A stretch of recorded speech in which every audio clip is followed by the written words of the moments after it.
Hello, hello, hello. How are you doing today? Happy Monday. I hope you are well and had a nice weekend. Thank you so much for joining me again for another little live video to talk to you, to help you become a strong and confident dancer and more knowledgeable about how your body works and what to do to take good care of it. So today I'm going to be giving you another little tip that I like to incorporate into my exercise routines when I'm short on time, and it really helps to build strength as well. Before I go into that though, if you're watching, please do give me a little thumbs up to let me know you're out there. Give me a little heart, double tap if you're on Instagram, and if you are watching this on catch up, please do the same as well. If you have any questions, pop them in the comments, and if you have any questions and you're watching this on catch up, then please do tag me in it and I will be sure to come back to you ASAP. So let's get straight into it. So we're talking about trying to maximize your time, trying to get as much done in a short period of time whilst being able to build strength. And sometimes you might find that you've reached a plateau with your exercises, but you don't want to keep on doing more and more repetitions because obviously that takes more time. And I spoke about this a few weeks ago actually, and I spoke about the idea of time under tension in the muscles. So basically creating more time doing the work, which is giving them more work to do basically, which is going to build strength. And you can find by just increasing the amount of time of each movement, that's going to help you, you're going to get fatigued much quicker than if you were just doing it at a normal speed. So today's tip is to add on to that a little bit, and it's to actually hold an exercise. And this is called an isometric exercise. So when you're holding the contraction, but you're not actually moving through space. So any exercise can be turned into an isometric exercise. Last time I spoke about bridge, hip bridge, and for that one, really easy. I do this one a lot. You would just, can you still see my head? I'm not sure. Anyway, where's it gone? I'm going to scoot down a little bit. There we go.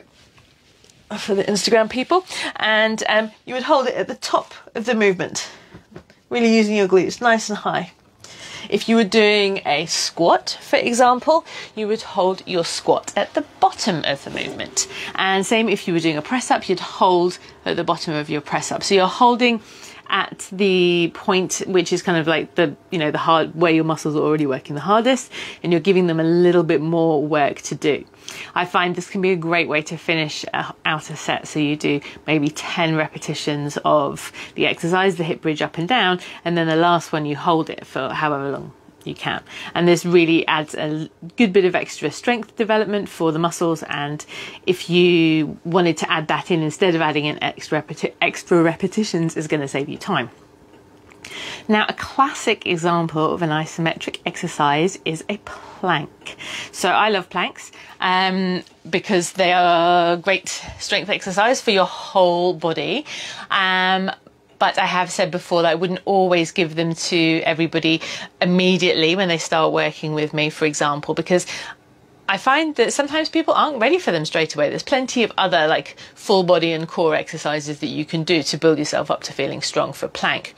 And whilst it's an isometric exercise and you're supposed to be holding it for a length of time, I wouldn't... My preference is not to go for a crazy long challenge and hold it for minutes and minutes at a time. I think the world record for plank is like 9 hours or something, bananas like that, which is amazing feat of strength and also mind over matter and mind control. But for those of us who are a little bit more short on time, I recommend holding a really good plank, like really, really strongly, and not just thinking about your core, but also thinking about your glutes and your legs and your arms and everything like really strongly contracted. If you can really do that to a point where you're probably going to be shaking a little bit for like 20 or 30 seconds, and you can do that fairly comfortably, then at that point I would start challenging yourself more by moving within the plank. Because at the end of the day, like, holding this really, like, particularly for those of us who are dancers, but all of us, like, just moving through our everyday lives, we're movers, right? So we want to be able to be strong within movement. So that's my little take on that with plank. I did suggest previously that if you're not feeling ready to do planks, or if planks maybe hurt your back a little bit, if you've really got a kind of like I hate doing planks, it's just such hard work, then I have suggested before an exercise called the dead bug, which I'm going to remind you today. And you can do isometrics with the dead bug as well. Let me go down this way, perhaps you can see me better on Instagram. Yeah. So with the dead bug, you're going to have your nice neutral spine, and you're going to be lifting one leg up off the floor. And if you can maintain your neutral spine and lift the other leg up off the floor, you can do. Otherwise, you can keep one leg on the floor. And then you're just going to start off by moving the legs. I'm going through this very quickly, but basically you want to keep your spine in neutral. Now, to do an isometric exercise here, you can drop the leg down or even extend it. As you can see, my radiator's in the way. But if I were to extend the leg and hold it and be able to breathe and keep my spine in neutral, then that will be a way of turning that exercise into an isometric exercise, and therefore preparing yourself for being able to do a plank for, hold it for like 20 or 30 seconds, because you're getting your body used to doing that hold. So that's it for today, I think. We've had a few people watching both on Instagram and Facebook. Janine and Erica on Facebook. Hi. And over on Instagram, who have I got? I've got Gabrielle Santiago and Javin Max, or Max Javin, and Jabasi. Cool. Thank you so much for watching. I haven't seen any questions come through, so if you've got them, drop them in the comments quickly before I sign off.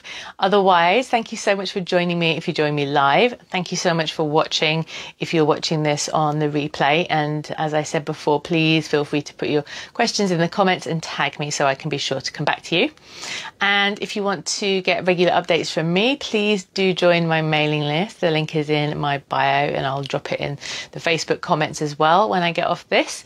And I think that's it from me today. Thank you so much for joining me.